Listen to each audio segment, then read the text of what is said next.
All right, guys, so I'm trying out keto to see how my body does on this sort of diet, and maybe it'll be a lifestyle change.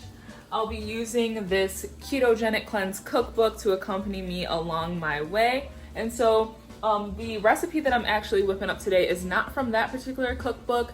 It's a healthy Alfredo sort of pasta dish used with traditionally shirataki noodles, but all my local grocer had was the soba noodles. So we'll be using soba noodles, a little massaged kale, a homemade Alfredo sauce, and that's it. So let's get cooking.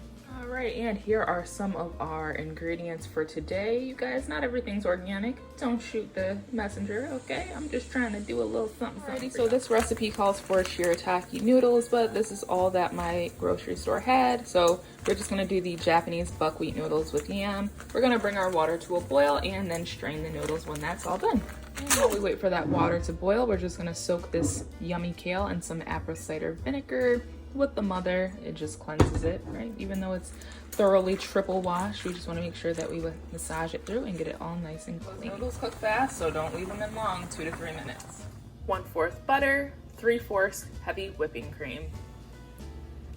And while our cream and butter mixes up, we're gonna add a little Parmesan cheese and garlic powder. Again, guys, this is not organic, so just trying this out, getting back into the swing of things. Whisk occasionally, make sure everything is evenly distributed. Now for your meatballs, you're gonna use approximately 1 pound of grass-fed organic ground beef, 1 garlic clove, an egg, 3 tablespoons of coconut or almond flour, salt and pepper to taste, and some Italian herbs. Alrighty guys, so we got our meatballs prepped, and usually at this point you'd add a little ghee or duck fat to the pan, but we're just gonna use a little grapeseed oil because that duck fat was expensive, you guys. So just a heads up, it is about $6 a container, but it is so good and yummy if you are willing to make the little splurge. Guys, and you just want to make sure that you turn your meatballs and cook them evenly on each side.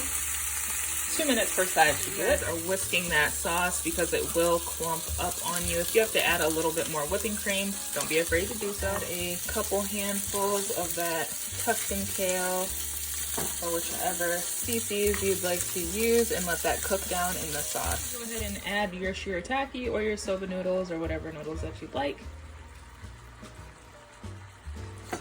Mine are a little sticky because I did not leave them in water. Don't make my mistake. That should be good.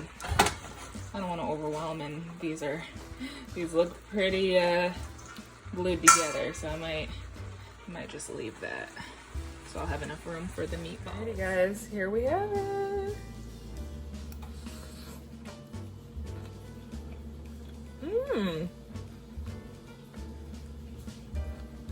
Okay.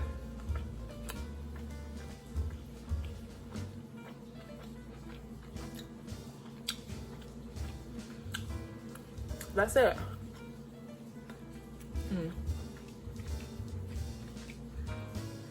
Okay, so honest feedback, this is not your typical Alfredo, right? Because you're using the beef, but it's nice to use a fatty meat like the beef because this is healthier substitute, right?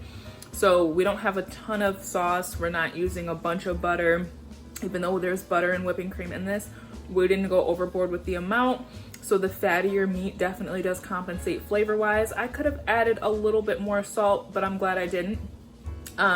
Just for personal preferences.